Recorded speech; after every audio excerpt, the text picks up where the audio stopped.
முனியப்பன் கோவில் தென்னை மரத்தில் தொங்கிய ஒரு பொண்ணோட கதை தான் இது.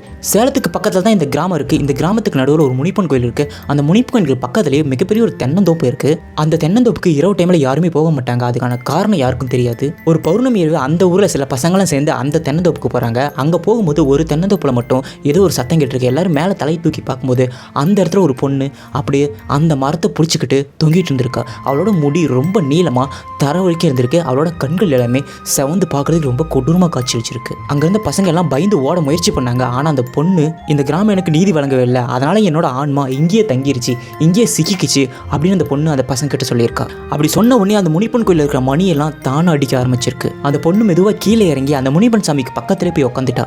அப்போ அங்கேருந்து பசங்களாம் பயந்து ஓடி ஊர் மக்கள்லாம் கூட்டிகிட்டு காலையில் அங்கே வந்தாங்க. வந்து பார்க்கும்போது அந்த முனிப்பன் சிலைக்கு பக்கத்தில் அந்த உட்காந்த பொண்ணு அது அப்படியே ஒரு சிலையவே மாறிடுச்சு.